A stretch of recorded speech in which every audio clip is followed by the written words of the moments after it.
I've recently changed my method of learning a new piece of music. Initially, I would learn the piece page by page. So, first trying the right hand of the page, then the left hand, and then trying and putting it together. Now, this method proved to be quite inefficient, largely because your brain can't retain all of the information present on the entire page. What I do now is I break up the piece into much smaller sections. These could be single phrases, single bars, or in certain cases, even lesser than one bar if there's a lot going on in just that one bar. I then work on that individual section, so either hands separately first and then together, or if it's easy enough, I work on it hands together right from the start. But I also try and take it a step further, and that is to play it as close to the final tempo as possible right from the start. This helps me become aware of any technical challenges that might come up when I have to increase the tempo. I've also been trying to sharpen my analytical memory. So, theoretical analysis of a section of music would require you to look at a bunch of notes, and rather than thinking of them as individual notes, you try to figure out if those notes belong to a scale or an arpeggio or a chord that you can quickly recognize. And you also try to find certain patterns or intervals that might repeat multiple times in that section or in the piece. Basically, do any form of analysis that can help you learn the notes faster and memorize the piece faster. So I'm going to be using this method and try out Bach's Prelude Fugue in C sharp major. It's from the first well-tempered clavier book. So the section I've decided to work on is about 1.5 lines. And I'm also going to try and do a little bit of theoretical analysis while trying out the notes. So right from the first bar, I can see that there's a C sharp major chord that's played, except it's broken up into.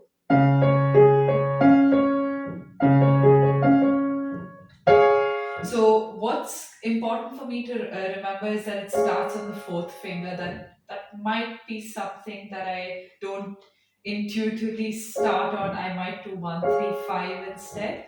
So it's important for me to remember it starts on the fourth finger in the right hand on E sharp, and it's the C sharp major chord.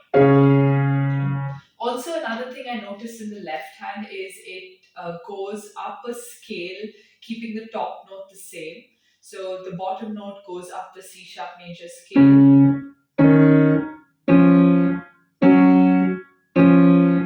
and then the top note changes to B sharp and then down. Okay, so rather than playing the notes individually,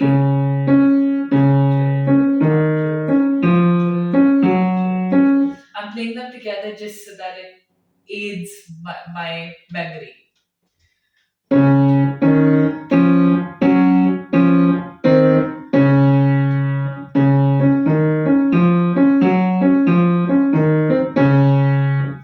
What I didn't do at this point was the dynamics, but that's something I'll do when I'm working on it hands together.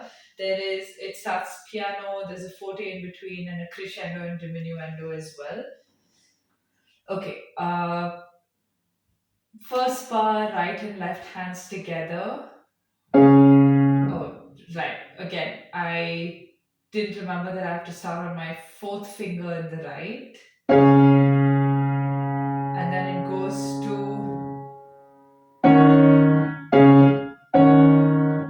So.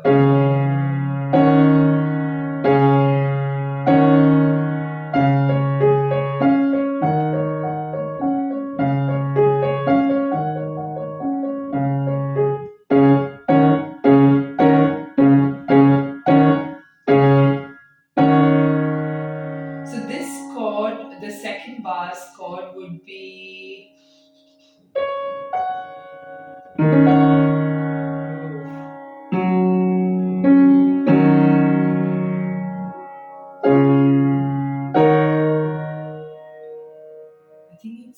D sharp minor.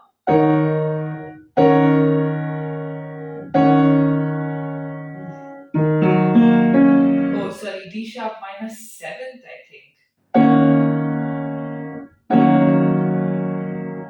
Honestly, I wouldn't even call that any particular chord because clearly, if I'm not able to name it very quickly, then I wouldn't be able to recognize it even if I wrote down the name of the chord on top. So the first one was easy, it was C sharp major. The second one is easy for me to play because I'm just moving up a semitone on the top note in the right hand. So I'm moving from E sharp to F sharp, and the right hand I'm moving up a tone at the bottom and retaining the same note on top. So it's easy for me to remember it as that's that kind of a pattern rather than actually think of the chord of the second bar. Again, just moving up a tone in the on top and a tone at the bottom. So 4 2 1. And is my left hand? Yes. That was wrong. Okay.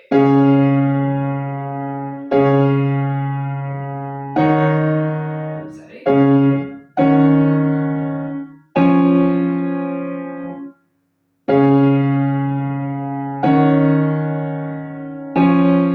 And now just the right hand. Sorry.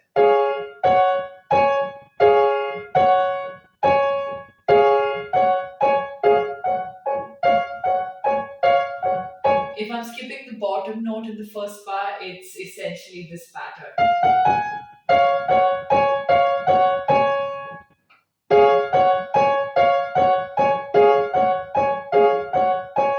And the left hand is.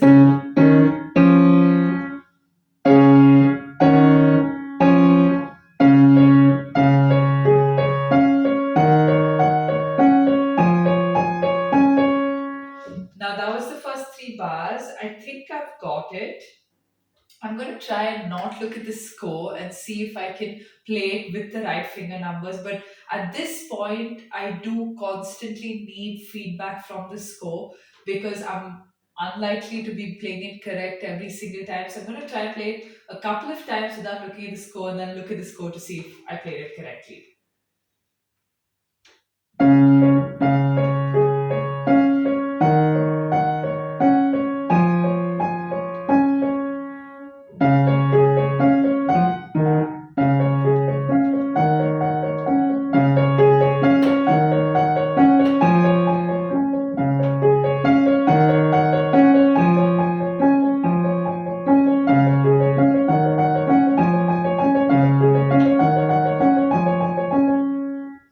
Okay, now looking at the score.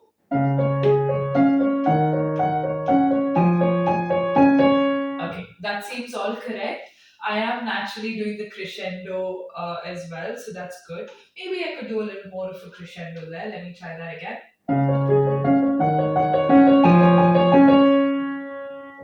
I don't know. Ultimately, when I play the entire piece or a larger section, I'll be able to tell how much crescendo to put in there. Let me try that section again and then try and do a little more.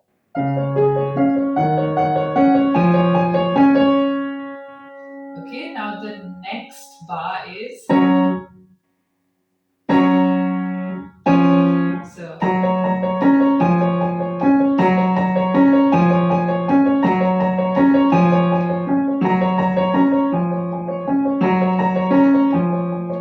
So as I'm moving down with the bottom, the bass note, the diminuendo starts as well. So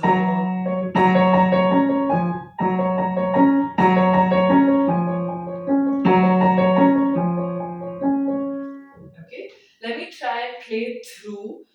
Ideally, I wouldn't try and club too many bars together because I am taking a little bit longer than uh, I would typically take on a section like this. But in this particular case, I feel like the 5 bars kind of move in a sort of pattern in the left hand. So I'm going to club it together because I think it may not be too difficult to play through.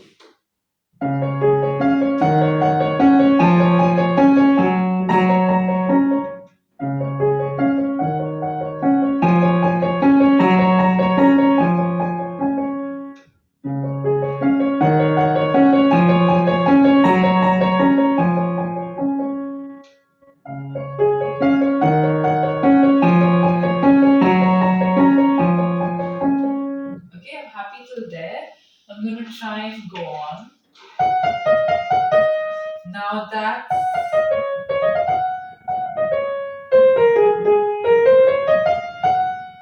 what scale is that?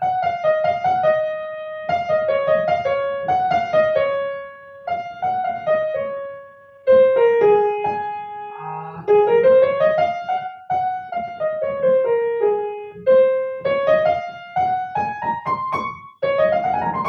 yeah, I think it's C sharp major scale.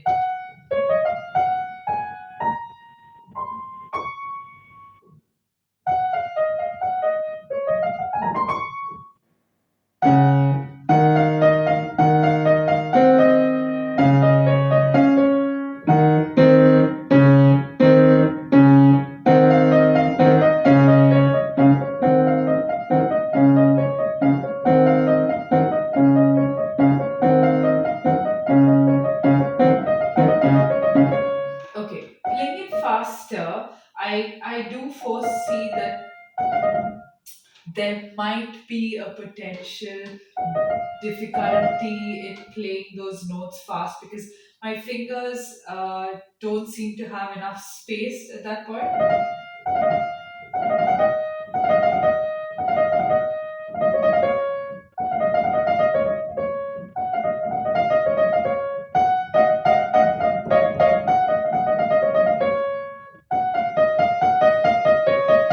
But I'm just going to keep it to the same fingering that's sort of mentioned here and see if that works for me. If it doesn't, I might change it.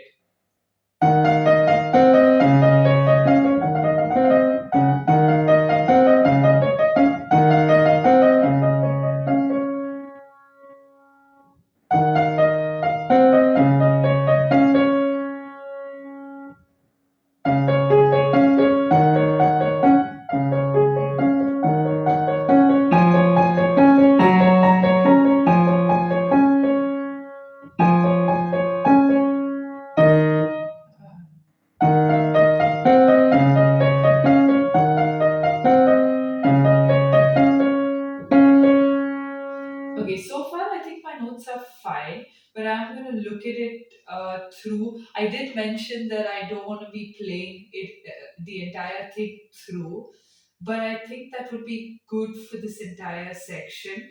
But first, I'm going to learn up the new section and then try and play it through.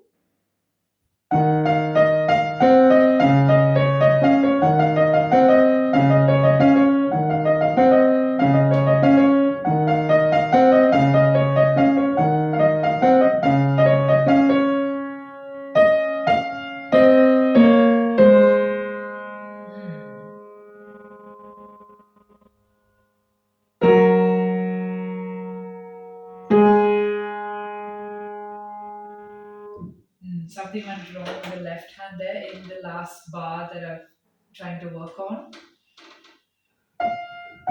So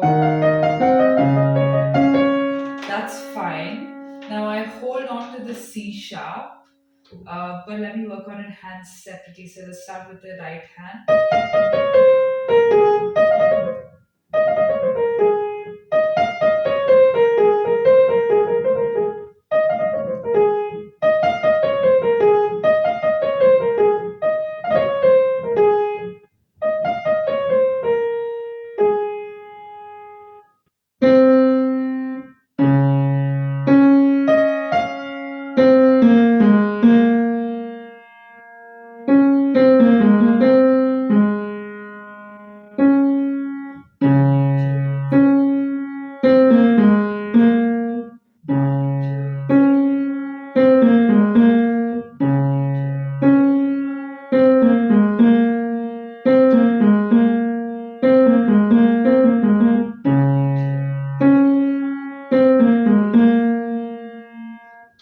Okay, now from the previous bar where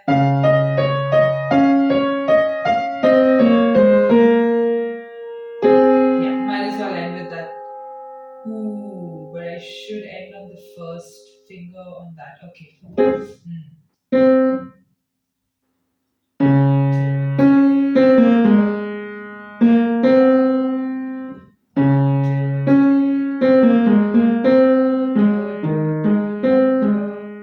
Yeah. including the first note of the next phrase just because it sort of ends at that point and I feel it sounds good to end there. So I'm going to mark my fingering off the the third bar in the second line. I do need to remember to use the first finger in the left hand. Okay. So now just trying the first part of the line and the second.